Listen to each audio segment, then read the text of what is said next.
बोल रहा है, ऐसा नहीं कि वो स्क्रिप्ट लेके आया है भाई, बहुत ज़्यादा बनावटी बोल रहा है, बहुत सारे इंग्लिश के शब्द बोल रहा है कि यार कुछ तो बात होगी इसके अंदर। कंटेंट क्रिएशन ना थोपा नहीं जाता किसी का, क्रिएटर इकोनॉमी भी बबल ना बन जाए। 70% फोर्स को बोल दिया कि भाई घर जाओ, गिव वाली स्ट्रेटेजी है, मजा आ रहा है तो कंटेंट बनाओ, वरना content creation is not a one day game. ये एक प्रोसेस है जहाँ पे आप कंटेंट क्रिएट करना स्टार्ट करते हो, कुछ अपलोड करते हो, कुछ गलतियाँ करते हो, गलतियों से सीखते हो, इनपुट्स लेते हो, फीडबैक लेते हो, फिर दोबारा से कंटेंट क्रिएट करते हो और इसी तरीके से धीरे धीरे करके ऑर्गेनिकली ग्रो करते हो। कंटेंट क्रिएशन के बारे में मैं बहुत ही डिटेल्ड एक वीडियो बनाना चाहता था, the art of content creation, इस टॉपिक के बारे में, लेकिन मेरे को ये लगा कि वीडियो ना बना के मैं एक ऐसे पर्सन के साथ ये टॉपिक को शेयर करता हूँ, डिस्कस करता हूँ, जिसने कंटेंट क्रिएशन काफ़ी लॉन्ग टाइम तक किया है। तो इसीलिए I am bringing out this video, जहाँ पे मैं मनीष चौहान से बात कर रहा हूँ, who started his content creation around 6 to 7 years back when he was in college, recorded a lot of videos, and he has a lot of experience in content creation. Manish is working as a data analyst in one of the top multinational companies these days, and he is doing internal projects for startups in content creation department. Manish से आपको बहुत कुछ सीखने को मिलेगा, लेकिन उसके लिए इस वीडियो को आपको एंड तक देखना पड़ेगा। पूरी वीडियो में कंटेंट क्रिएशन के बारे में डिस्कस किया है। अगर आपको ये पॉडकास्ट या वीडियो पसंद आए तो इसको उन लोगों के साथ ज़रूर शेयर कीजिए जो कंटेंट क्रिएट करना स्टार्ट कर रहे हैं, कंटेंट क्रिएट करने में इंटरेस्टेड हैं, या कंटेंट क्रिएट कर रहे हैं, कुछ गलतियां कर रहे हैं, इंप्रूव नहीं कर पा रहे हैं, कुछ गाइडेंस लेना चाहते हैं। तो स्टार्ट करते हैं ये podcast. Manish Chauhan, what is up? Everything is great. Yep, what are you doing these days? Currently यार I am doing a job as an analyst in one of the big 4 firms, और उसके अलावा कुछ प्रोजेक्ट्स भी चल रहे हैं, जैसे कि कुछ कंटेंट क्रिएट कर रहा हूँ मैं टेक्नोलॉजिकल डोमेन्स। यस। तो पहले क्या होता था कि मैं ज़्यादातर अवेयरनेस सेशन या फिर काउंसलिंग टाइप की वीडियोस बनाता था, लेकिन मैं अपनी नीश थोड़ी चेंज कर रहा हूँ। मतलब मैं थोड़ा टीचर टाइप के फॉर्मेट में ही मतलब चीज़ों को और एक्सप्लोर कर रहा हूँ कि यार अब अलग तरीके से कैसे सिखाऊँ और चीज़ों को। तो कंटेंट में सबसे ज़्यादा एक्साइटमेंट किस चीज़ पे है? जैसे कंटेंट का पूरा स्ट्रक्चर होता है, तो उसमें सबसे ज़्यादा एक्साइट क्या करता है आपको? मुझे सबसे ज़्यादा एक्साइट पहले करता था कि ये था कि कंटेंट बनाना किस टॉपिक पर है। सही है। लेकिन आज के टाइम पे मुझे एक्साइट करता है कि यार मैं प्रेजेंट करूँ, कैसे प्रेजेंट करूँ बेसिकली। जैसे आज के टाइम पे अगर मैं कोई भी कंटेंट चूज़ करता हूँ, कोई टॉपिक मैं चूज़ करूँगा, तो मैं इन्फॉर्मेशन बहुत आसानी से मिल जाती है कि यार क्या क्या है, लेकिन आप किस तरह से प्रेजेंट कर रहे हो वो चीज़ बहुत इंपॉर्टेंट हो गई है आज के टाइम में। राइट। तो मतलब व्हाट इज, अगर मैं पूछूं कि जॉब तो चल रही है, why then video content creation? क्या फीलिंग आती है वीडियो कंटेंट क्रिएट करके? यार आपने सुना होगा, कई लोग कहते हैं कि मुझे इस पर्टिकुलर चीज़ से किक मिलती है ना, तो इस चीज़ से मुझे प्लेजर मिलता है। तो ये मेरे साथ भी है, अगर मैं वीडियो कंटेंट बनाता हूँ तो मुझे प्लेजर मिलता है, मुझे फील होता है, अंदर से एक्साइटमेंट भी होती है, और हर बार कुछ नया जब आप करते हो ना तो एक फीलिंग आती है, पीस वाली फीलिंग, और वो मुझे चाहिए। इसलिए मैं जब भी कोई नया कंटेंट बनाऊंगा ना, हालांकि हो सकता है कि टाइम ज़्यादा लग जाए उसको बनाने में, या फिर कई बार बहुत लेट भी हो जाता है कई चीज़ें बनाने में, लेकिन जब भी बनाता हूँ कुछ नया बनाने की कोशिश करता हूँ और उसमें मुझे ज़्यादा मज़ा आता है। राइट। तो आई थिंक कंटेंट क्रिएशन, क्योंकि आई नो यू, आपने 6 साल पहले से स्टार्ट कर दिया था। ऑलमोस्ट 6 years हो गए। तो अगर मैं बात करूं कि ये जो 6 साल की जर्नी रही है, ठीक है, तो इसमें आपका कंटेंट कैसे इवॉल्व हुआ है? मतलब हर किसी का कंटेंट, अगर हम यूट्यूबर्स का भी कंटेंट देखते हैं जो यूट्यूब पे कंटेंट क्रिएट, उनका कंटेंट इवॉल्व होता है, उनके स्टाइल में चेंज आ जाता है, उनके कंटेंट की क्वालिटी में चेंज आ जाता है। आपके हिसाब से क्या इवॉल्व हुआ है? क्योंकि अब मेरे को जितना पता है कि आप ज़्यादा जो कंटेंट है वो इंटरनल पर्पस के लिए बनाते हो, राइट? यानी कि यूट्यूब में वो कंटेंट नहीं जाता, वो इंटरनली यूज होता है। तो what made you to pick this niche कि भाई मैं इंटरनली प्रोजेक्ट्स पे काम करूं, और यूट्यूब में अभी तक शांत क्यों हो? इंट्रपिट गीक्स में सब्सक्राइबर्स थे, तो उसके बाद शांति क्यों है? शांति नहीं है, एक ज्वालामुखी है अंदर। शांति तो नहीं है। हाँ। लेकिन अगर मैं आपको एक ब्रॉडर पर्सपेक्टिव दूं तो बेसिकली जब स्टार्ट किया था हम दोनों ने ही साथ में, और उससे पहले जब मैंने बेसिक उसको पुश किया था तो ये हुआ था कि उस टाइम पे जो कंटेंट बन रहा था, एक तो ऑडियंस जो थी उनको पता नहीं था। जब कोई भी नई चीज़ आती है ना, तो एक क्रिएटर को भी नहीं पता होता और एक ऑडियंस को भी नहीं पता होता कि आप कैसे परसीव करोगे उस चीज़ को।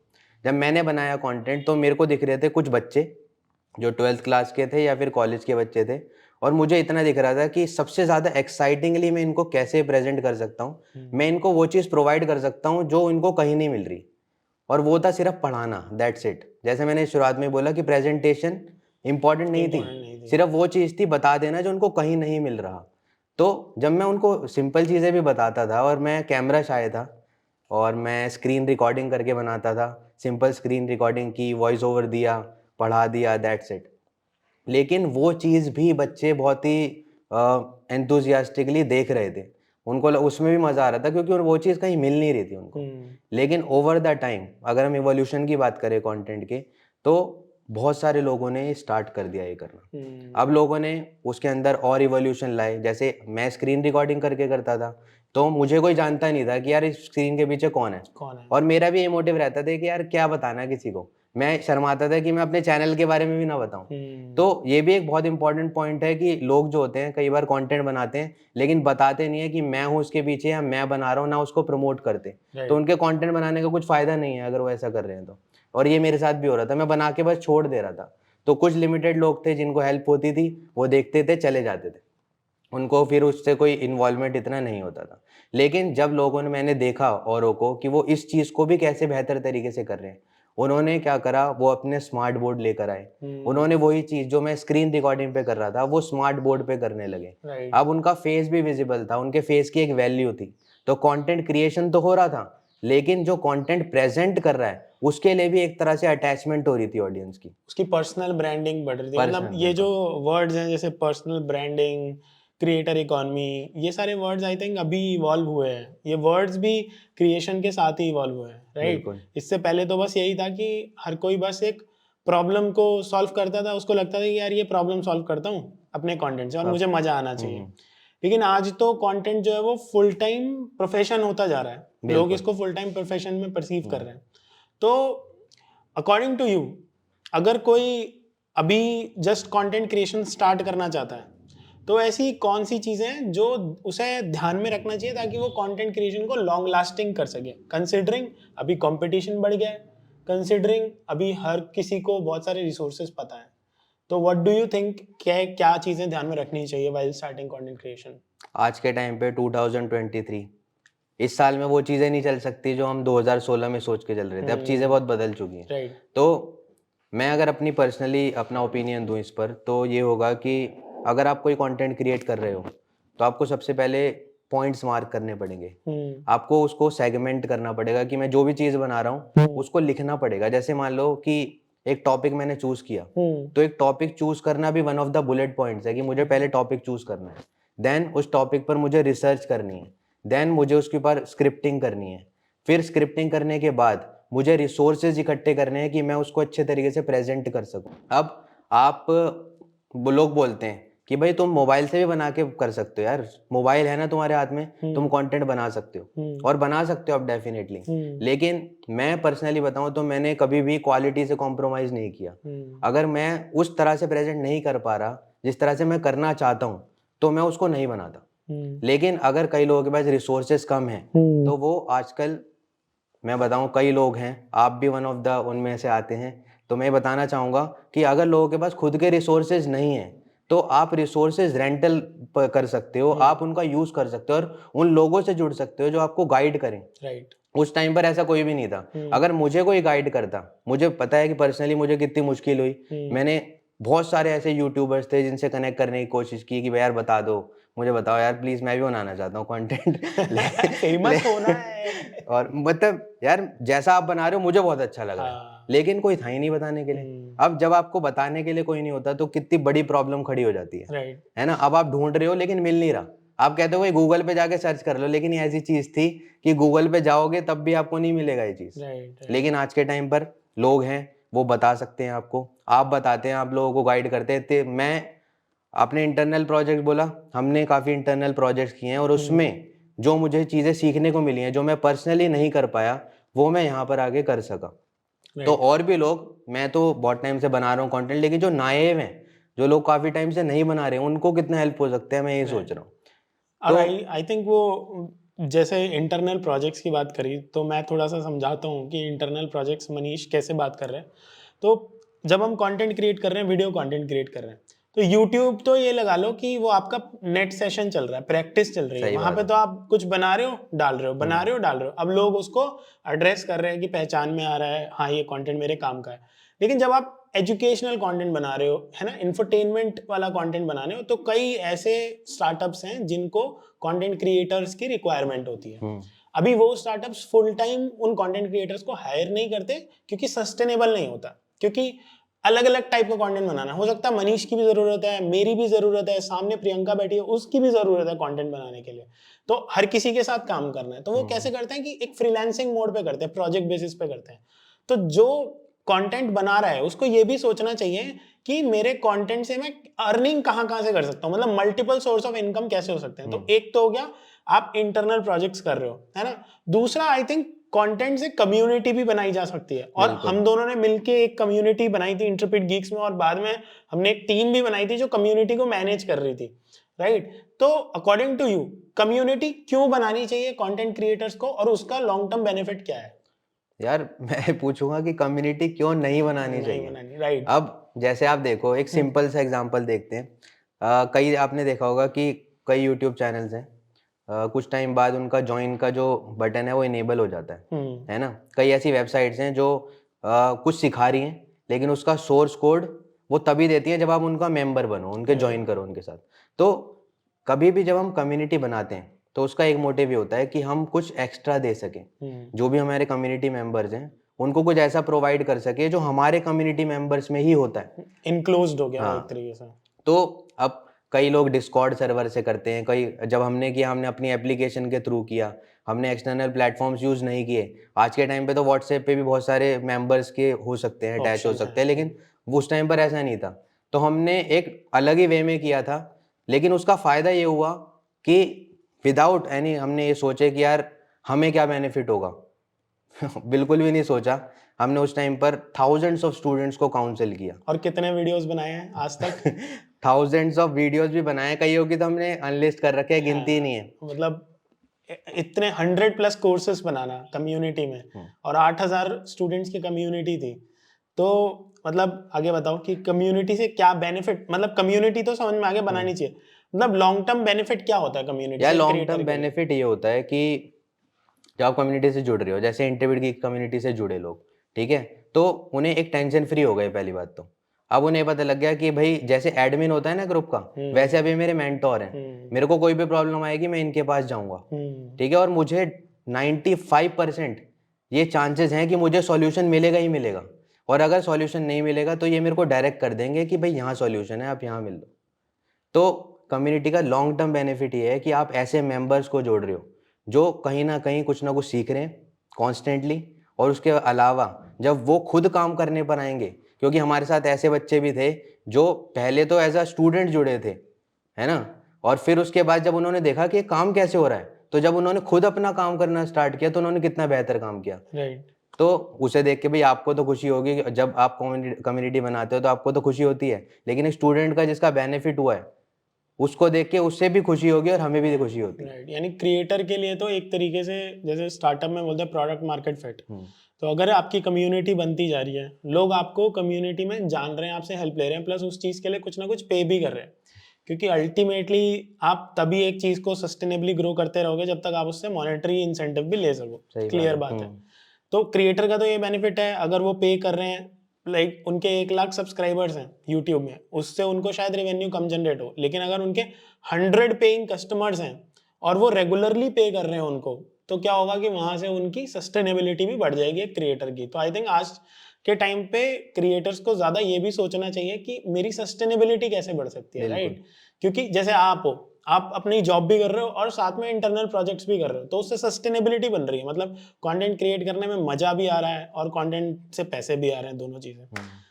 तो ये तो आपकी बात होगी, लेकिन आज के टाइम पे ऐसे कौन से क्रिएटर्स हैं जिनको आप देखते हो और उनसे आप क्या सीखते हो? मतलब जैसे मैं भी यूट्यूब और इंस्टाग्राम स्क्रॉल करता हूँ क्योंकि मेरी तो जॉब का पार्ट है, राइट? तो आप कौन से क्रिएटर्स को देखते हो और वो ऐसा क्या स्पेशल कर रहे हैं? यार मैं एक बात बताऊं, जैसे ये होता था कि इस टाइम पर क्रिएटर्स की भरमार है ना, और इतने टाइम से यूट्यूब हम देख भी रहे हैं, यूट्यूब से सीख भी रहे हैं, उस पर कंटेंट भी बना रहे हैं, है ना। यूट्यूब एक ऐसी चीज़ है, उसमें आप ये नहीं बोल सकते कि producer can not be a consumer. ये बाकी चीज़ों के लिए एप्लीकेबल है, यहाँ पर आप बना भी सकते हो, देख भी सकते हो, दोनों चीज़ें आप कर सकते हो। तो मैं सबसे पहले तो सेगमेंट कर लेता हूँ कि मुझे किन लोगों से बेनिफिट हो रहा है।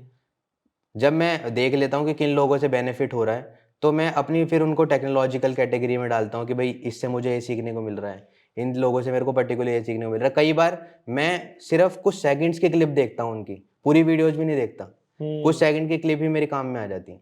तो अब मैं स्पेसिफिकली किसी क्रिएटर का नाम नहीं ले सकता। नहीं ले सकते हैं ले सकते हैं, कोई दिक्कत नहीं है। अच्छा, हाँ। तो बात ये नहीं है कि भाई यारी दोस्ती है तो भाई क्या हाँ। कहते हैं हम आपस से एक दूसरे का नाम ले लेते हैं कि ऐसा दिव्यांग नहीं है। शर्मा देखता है तो भाई अपने दोस्तों का कंटेंट देखना बहुत जरूरी है, सिर्फ सपोर्ट के लिए नहीं, उनसे आप सीखते भी हो। सही बात। तो आपका चैनल देखता हूँ, ठीक है, उससे सीखता हूँ, देखता हूँ कि भाई कितनी इंप्रूवमेंट हो रही है। उसके अलावा पॉडकास्ट देखता हूँ मैं, काफ़ी पॉडकास्ट हैं, जैसे अभी फेमस हो रहे हैं पॉडकास्ट यार, दोस्त कास्ट करके है, हाँ, उनके पॉडकास्ट। हाँ, तो जो नेचुरल पॉडकास्ट है ना, उनसे पॉडकास्ट में बहुत कुछ सीखने को मिलता है।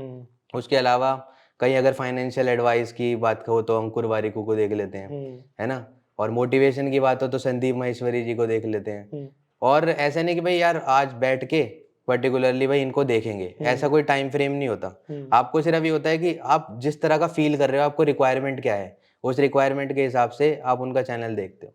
अब आपका अगर मैं चैनल देखूंगा और मैं देखूंगा कि मुझे क्या रिक्वायरमेंट है, तो मैं नहीं बता सकता, क्योंकि ये भाई आपस में जब अगर आपका कोई वीडियो आएगा और मेरे पास नोटिफिकेशन आ गया तो मुझे एक्साइटमेंट रहेगी यार क्या बनाया इस बार, क्या बनाया इसने तो वो रहती है, वो एक डिफरेंट चीज़ है। लेकिन अगर मैं बात करूँ डिफरेंट यूट्यूबर्स की, तो वो आपके अपने की आप किस चीज़ के लिए आप देख रहे हो, आपको क्या रिक्वायरमेंट है, उस हिसाब से आप देखते हो। और जैसे जैसे आप और ग्रो करोगे यूट्यूब पर और देखोगे ज़्यादा कंटेंट, तो आप ये रियलाइज़ करोगे कि अगर आपको यूट्यूब पे टाइम वेस्ट नहीं करना तो कुछ स्पेसिफिक क्रिएटर्स ही हैं जिनकी वीडियो आपको देखनी चाहिए। अदरवाइज आपके पास कंटेंट इतना सारा है, अगर आप एंटरटेनमेंट चाहते हो तो एंटरटेनमेंट के लिए इतने सारे चैनल पूरे दिन होता रहेगा। हाँ, तो एक टाइम बाद आप ये रियलाइज करोगे कि यार मैं ये स्पेसिफिक चैनल्स हैं, मैं इन्हीं से ही अपनी हेल्प ले सकता हूँ, बाकी सब मेरा टाइम वेस्ट कर रहे हैं। राइट। और ये बहुत इंपॉर्टेंट है कि आपको जल्दी रियलाइज हो जाए ये चीज। तो मतलब कंटेंट में what do you notice most, मतलब जिस भी जैसे दोस्त कास्ट है, व्हाई यू आर वाचिंग दोस्त कास्ट? सबसे पहले तो यार नॉलेज, नए नए लोग आते हैं, वो अपनी अपनी बातें करते हैं और एकदम ब्लंटली बताते हैं, वो ऐसा नहीं है कि यार कुछ बनावटी होता है। तो सबसे पहले जब भी आपको रॉ कंटेंट मिलता है, आपको बनावटी नहीं मिलता, तो एक तो आप इंटरेक्ट करते हो कि यार सच बोल रहा होगा, है ना। पहली चीज ये हो जाती है कि रॉ बोल रहा है, ऐसा नहीं कि वो स्क्रिप्ट लेके आया है भाई, बहुत ज्यादा बनावटी बोल रहा है, बहुत सारे इंग्लिश के शब्द बोल रहा है कि यार कुछ तो बात होगी इसके अंदर, तो वो चीज हट जाती है। आप पहली चीज रिलेट करते हो रॉ है, सच्चा होगा।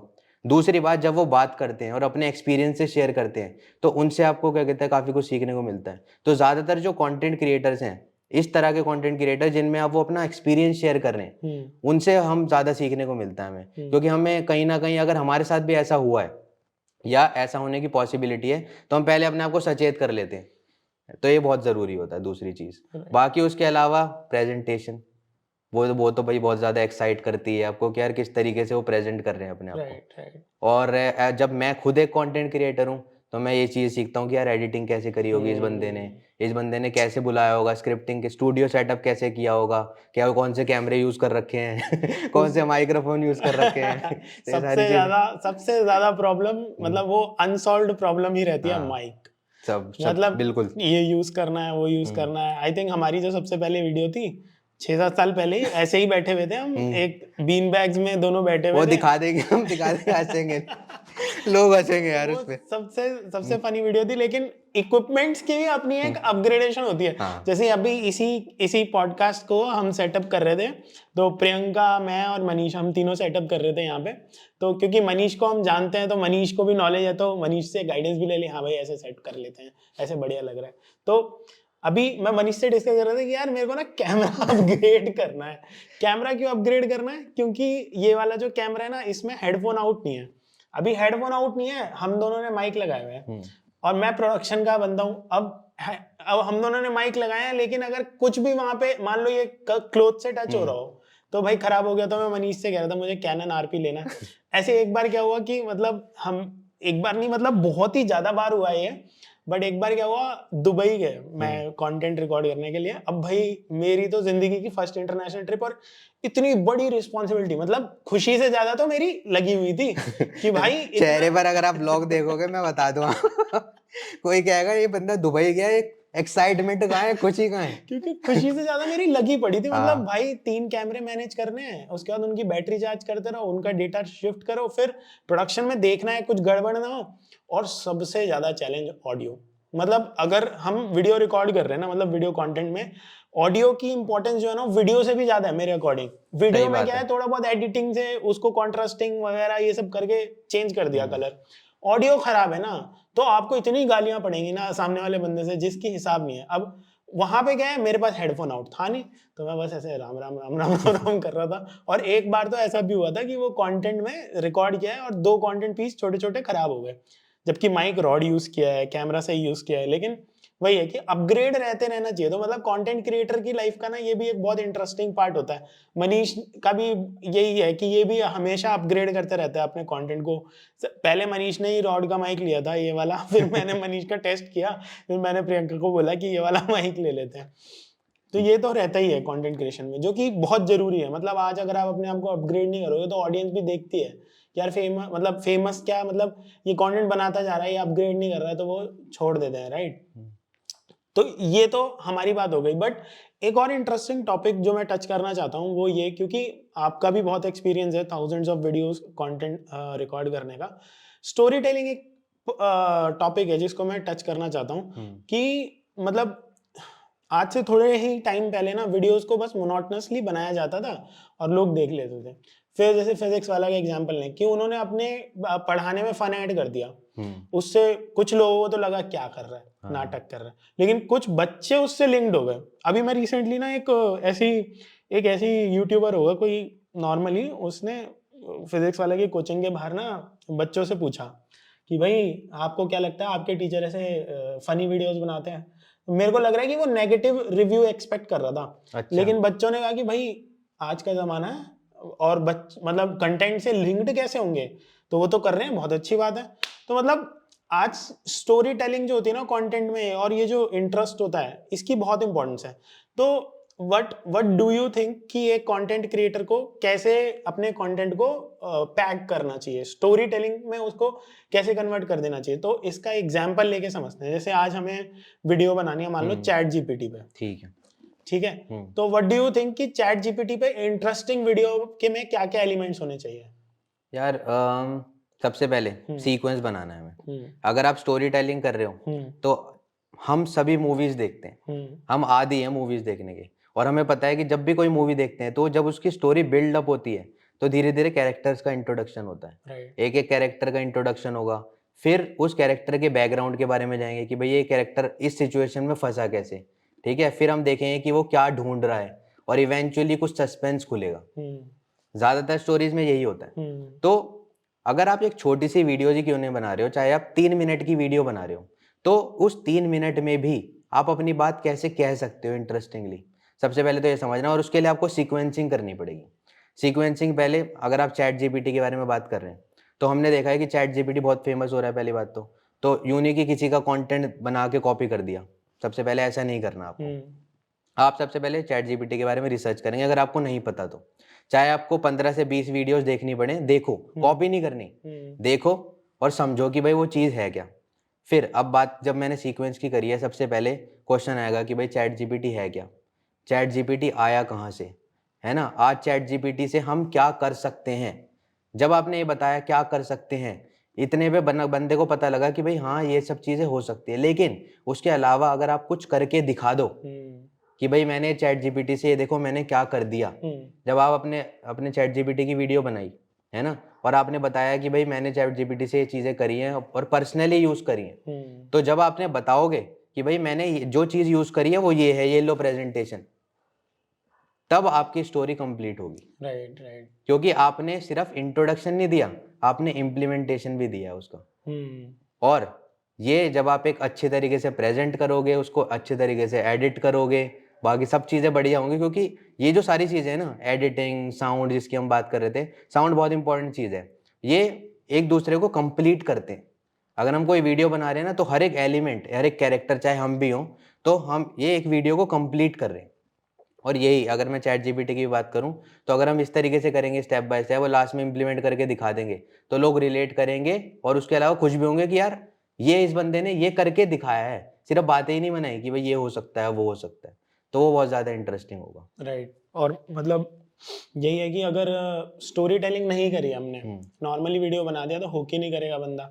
वो इतने सारे वीडियोस हैं मार्केट में, पहले तो ये था वीडियो कम होते थे, लोग ज़्यादा देखने वाले, अब तो उल्टा हिसाब है लोग ज़्यादा है मेरे को लग रहा है बनाने वाले, और कम है देखने वाले। तो आप कैसे उसको अलाइन करते हो? जैसे मेरे को वरुण मैया का एक AVTV करके चैनल है। अच्छा। मतलब अगर आपको स्टोरी टेलिंग की इंस्पिरेशन लेनी है ना, तो वो AVTV चैनल में, हालांकि उनका प्रोडक्शन काफ़ी हाई बजट का होता है, बट वो क्या करते हैं, अलग अलग कैरेक्टर्स को इंट्रोड्यूस करते हैं। ठीक है, अलग अलग कैरेक्टर आके अलग अलग बात बता रहा है, तो उससे क्या है, बंदा जैसे ही वहां से वीडियो से हटने लगता है, तुरंत उसको कुछ एलिमेंट मिल जाता है कि बहुत देखो। इंपॉर्टेंट पॉइंट तो मेरे को लगता है कि वो बहुत इंपॉर्टेंट पॉइंट है कि आपको अपनी वीडियो की ना कर्व को ट्रेस करना बहुत जरूरी है, कि मेरी वीडियो ऐसे जा रही है, हो सकता है इस पॉइंट पे आके मेरी वीडियो अब नीचे चली जाएगी, तो यहाँ पे कुछ हुक दिया, वो दोबारा ऐसे चली गई, तो वो वीडियो ऐसे होनी चाहिए, ना कि ऐसे होनी चाहिए। वरना वो जब यहाँ पे आ गई ना, तब तो गया बंदा, देख ही नहीं पाएगा, आपका एवरेज टाइम जो है वो काफी कम रह जाएगा।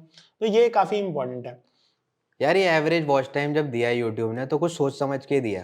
जब आप मान लो 20 मिनट की आप वीडियो बना रहे हो और आपका एवरेज वॉच टाइम है 1.5 मिनट, तो इसका मतलब कुछ तो गड़बड़ कर रहे हो ना आप 1.5 मिनट बाद। राइट। कुछ तो आप ऐसा कर रहे हो कि भाई ऑडियंस देख के वो एकदम, आपने जैसे कर्व बताया, जा रहा था पहले, फिर एकदम स्टैग्नेंट कर्व हो गया, और फिर लोगों ने अपने में चले गए, उन्होंने कहा कि हटा यार इस वीडियो को। तो एक नया एलिमेंट आ जाना, जैसा आपने बताया, वो बहुत ज़रूरी है। उससे ये होगा कि ऑडियंस इंगेज रहेगी। और कंटेंट क्रिएशन में अगर आप एक ब्रॉडर ऑडियंस के लिए बना रहे हो, तो उन्हें इंगेज रखना बहुत ज़्यादा ज़रूरी है ना। यहाँ पर यही है कि नज़र हटी दुर्घटना घटी वाली बात है सही बात है। इस चीज़ में कर सकते हैं कि भाई नज़र हट गई, और अगर वो उस वीडियो को हटा के अगर उसने उसको नीचे किया स्क्रीन को और अपना इंस्टाग्राम चला रहा है, तो इसका मतलब आपका रिटेंशन टाइम गया, फिर वो दोबारा नहीं आने वाला उस वीडियो में। मेरे को लगता है कि साइकोलॉजी है ये एक तरीके से, बिल्कुल मतलब बंदे को साइकोलॉजी समझना पड़ रहा है दूसरे की, कि कहाँ जाके रुकेगा, कहाँ जाके क्या करेगा। मतलब कंटेंट क्रिएटर को उस तरीके से सोचना चाहिए कि ह्यूमन ब्रेन कैसे सोच रहा होगा इस तरीके से। तो यार यही तो इवोल्यूशन है। अब पहले क्या होता था, पहले बंदा ये सोचता था क्या, पहले तो ये सोचता था कि यार बना के डालता हूँ, डाल के तो देखता हूँ। और ज्यादातर जो लोग थे, वो जो आज भी ये गलती कर रहे हैं मेरे हिसाब से, वो ये कर रहे हैं क्योंकि वो देखते हैं यूट्यूब इनकम। जरूरी है देखना यार, हर किसी को पैसे कमाने, लेकिन यूट्यूब इनकम देखने से पहले आप उस इनकम तक पहुंचना चाहते हो अगर, तो आप ये देखो कि आपके कंटेंट में कितना दम है, क्या अपना एफर्ट डाल रहे हो। पता है, जब हम पूरी मेहनत से काम करते हैं ना, तो हमें पता होता है कि भाई मैंने मेहनत से काम किया है और ये चीज़ चलनी चाहिए। अंदर से लग जाता है कि यार ये इसमें मैंने बहुत मेहनत करी है और ये चलनी ही चाहिए। लेकिन जब आपको पता होगा ना कि यार मैंने तो एम ही काम करा है, और फिर आप एक्सपेक्ट कर रहे हो कि यार ये परफॉर्म नहीं कर रही अच्छा, है ना, तो आपको भी पता है कि कहीं ना कहीं आपने उसमें लूप होल्स डाले हैं, गलती आपकी है। राइट। मतलब अब ये जो क्रिएशन है, ये पूरा पूरा डिवोशन का काम हो चुका है। आपको हर पॉइंट पे अपने आप को एनालाइज करना जरूरी है कि मैं कहाँ सही चल रहा हूँ, कहाँ गलत कर रहा हूँ। वो सब ठीक है, but what are your content plans now? मतलब आप किस तरीके से कंटेंट क्रिएशन को देख रहे हो अब? यार इस वक्त 2023 में मैं एक तो कम बैक करना चाहता हूँ मैं भी हनी सिंह 3.0 जैसा मेरा चल रहा है कुछ कि यार अब तो कम बैक करना है। हालांकि कोविड के बाद मैंने चीज़ों को डिफरेंट तरीके से करने की कोशिश की। मैंने कहा कि थोड़ी कॉमेडी डाल दूँ अपनी वीडियो में, है ना, मतलब मैं कुछ नया ट्राई करने की कोशिश करता रहता हूँ। लेकिन एक चीज़ है जो हमेशा मिसिंग रही मेरे एंड से, वो ये है कि जब तक मुझे ये फील नहीं होता कि इसकी सबसे ज़्यादा डायर नीड है लोगों को, तब तक मेरा मन नहीं करता कि यार इस चीज़ को बनाया जाए। आज के टाइम पर जब मैं देखता हूँ कि लोग cloud computing, machine learning, data science को इस तरीके से बेच रहे हैं जैसे कुछ भी नहीं है, और उसमें जब वो करते हैं तो कुछ भी ऐसा कुछ नया नहीं बता देते कि भाई पता नहीं क्या चीज़ है। इस चैनल को ही ले ले, दिव्यांश शर्मा चैनल की बात करते हैं। जब आपने चैनल स्टार्ट किया और आपने इसको कंटेंट क्रिएशन का चैनल बनाया, तो ये कोई ऐसी चीज़ है कि पहले ऐसा नहीं हुआ। मैंने ऐसा कोई चैनल नहीं देखा, यूँ नहीं कि भाई हम पॉडकास्ट पे बैठे हैं तो एक दूसरे के बारे में ऐसा बोलेंगे, रियलिटी है। आप जाके चेक कीजिए, आपको बहुत सारी वीडियोस मिल जाएंगी, लेकिन स्टेप बाय स्टेप और जिस तरीके से करने की कोशिश हो रही है यहाँ पर कि यार आप भी एक कंटेंट क्रिएटर बन सकें, आप भी इसको अपनी नीश बना सकें, वो चीज़ करने की कोशिश कर रहा है दिव्यांश। और अगर मैं अपनी बात करूँ तो मैं चाहता हूँ कि यार मैं टेक्नोलॉजिकली इस चीज़ को लेके जाऊँ, मैं स्किलफुल चैनल बनाऊँ ताकि लोग रियलिटी में वहाँ से स्किल सीख के जाएं। ऐसा नहीं कि आए और भाई उन्होंने कहा कि यार ये भी कुछ बेच रहा है, कुछ बता तो रहा नहीं है प्रॉपर तरीके से, सिर्फ बातें बना रहा है, तो वो चीज़ नहीं चाहता मैं। वो तो आई थिंक जो वो वाली बात है ना, इंटरनल सेटिस्फेक्शन, क्योंकि आपने भी शुरू से ही जो पर्पस था कंटेंट का वो ये था कि दूसरे की प्रॉब्लम सॉल्व करना। एजुकेशन कंटेंट में तो बहुत रिस्पॉन्सिबिलिटी होती है, एंड हम दोनों ने तो साथ में जर्नी जब स्पेंड करी थी, तो मेरे को याद है कि हम पहले कितना पढ़ते थे। एक सिंपल नोटिफिकेशन भी अगर एक कॉलेज की आती थी कि ये हो रहा है, तो हम उसको इतना पढ़ते थे और इतना रिस्पॉन्सिबल फील करते थे कंटेंट बनाने के लिए। तो आई थिंक वो एक सेटिस्फैक्शन थी। बट मेच्योरिटी आते आते हमें ये भी समझ में आया कि चल ये जो कंटेंट है अब इसकी उतनी डिमांड नहीं है और बहुत सारे लोग आके क्रिएट भी कर रहे हैं, तो पर्पस क्या है। But I think this is a good point कि कमबैक जब करोगे तो फिर, क्योंकि यू आर एन एडुकेटर, तो वो कमबैक में लोगों के लिए ज्यादा जो गिव वाली पॉलिसी है वो ज्यादा फॉलो होगी, टेक वाली पॉलिसी कम फॉलो होगी, तो अपने आप टेक आ जाएगा। राइट, ये चीज मिस हो जाती है कई बार। हम कंटेंट क्रिएशन ना थोपा नहीं जाता किसी पे। ये है कि हम कंटेंट क्रिएशन के बारे में बात कर रहे हैं, बट इसका मतलब ये नहीं है कि किसी को भी कंटेंट क्रिएशन स्टार्ट कर देना चाहिए कि भाई वीडियो देख रहा है भाई तू भी बना। ऐसा पर्पस नहीं है। जो बनाना चाहता है, जिसको लगता है कि मैं बना सकता हूं, उसके प्रॉब्लम क्या क्या आएंगी हम शायद उस पर बात कर रहे हैं, और उसको सॉल्व कैसे कर सकता है उस पर बात कर रहे हैं। तो आई थिंक आज हमने काफी कुछ डिस्कशन कर लिया, और हम दोनों तो और भी डिस्कशन करते रहेंगे अलग अलग टॉपिक्स पे। आज का टॉपिक था कि कंटेंट क्रिएशन जब कर रहे हैं तो क्या चैलेंजेस हैं, किस तरीके से सॉल्व करना है, वीडियो कैसे बनानी है। तो आई थिंक आपको वीडियो में मजा आया होगा। मेरे को तो मनीष के साथ डिस्कशन करने में मजा आया एज ऑलवेज। मुझे भी भाई सेम एक्साइटिंग फीलिंग थी, क्योंकि यार हर तरह की बात कर सकते हैं हम, लेकिन इस तरह की बात कोई करता नहीं है नॉर्मली। और बहुत सारी चीज़ें हैं जिस पे डिस्कशन हो सकती है, लेकिन ये ऐसी चीज़ है जिस पे डिस्कशन होनी चाहिए इस वक्त। ये बहुत ज़्यादा ज़रूरी है, क्योंकि एक नई मार्केट क्रिएट हो रही है जिसमें लोगों को पता होना चाहिए कि क्या चीज़ें हैं और वो उसका हिस्सा कैसे बन सकता है। और ये भी ना बबल ना बन जाए। सबसे इंपॉर्टेंट पॉइंट है कि क्रिएटर इकोनॉमी भी बबल ना बन जाए। बबल का मतलब क्या है, जैसे स्टार्टअप्स आज ही हम पढ़ रहे थे, गो मैकेनिक का मैं केस स्टडी पढ़ रहा था कि मतलब कैसे 70% फोर्स को बोल दिया कि भाई घर जाओ, और ले ऑफ कर दिया। मतलब वो कंपनी ही अलग ही डायरेक्शन में, फ्रॉड वाली डायरेक्शन में जा रही है, कुछ ऐसा है। मतलब उतना डिटेल में नहीं गया मैं, लेकिन बहुत सारे स्टार्टअप्स आज बंद हो रहे हैं। अब वो इसलिए बंद हो रहे हैं क्योंकि एक बबल था कि भाई ये आइडिया है, पैसा लगाओ और लोगों यूजर्स इकट्ठे करो, फिर और लगाओ और यूजर्स इकट्ठे करो, प्रॉफिट तो आया नहीं, तो बंद करना पड़ा। तो आपको अपने क्रिएशन को भी ना इस तरीके से ही देखना है कि आप बबल में ना घुस जाओ, क्रिएटर इकोनॉमी में बबल में ना घुस जाओ। दूसरे को देख के ये ना करो कि यार ये इतना पैसा कमा रहा है, इसकी इतनी ब्रांड बिल्डिंग हुई तो मैं करूं। अगर ये चीज में कंटेंट कोई बना रहा है ना, वो कभी सक्सेसफुल नहीं हो पाएगा। अगर प्रॉब्लम सॉल्व कर रहे हो, मजा आ रहा है और गिव वाली स्ट्रेटेजी है, तो I think that is the hook of the day कि अगर गिव वाली स्ट्रेटेजी है, मजा आ रहा है, तो कंटेंट बनाओ, वरना रह नहीं तो फिर क्यों बनाना है यार। और मजा आएगा तो फिर पैसे आ ही जाएंगे यार, तो पैसे आ ही जाएंगे। तो यही है। Thank you for watching this podcast. अगले पॉडकास्ट में या अगले वीडियो में जरूर मिलेंगे। अगर वीडियो अच्छा लगा तो लोगों के साथ शेयर कीजिए जो कंटेंट क्रिएशन में इंटरेस्टेड है, और चैनल को सब्सक्राइब कीजिए। या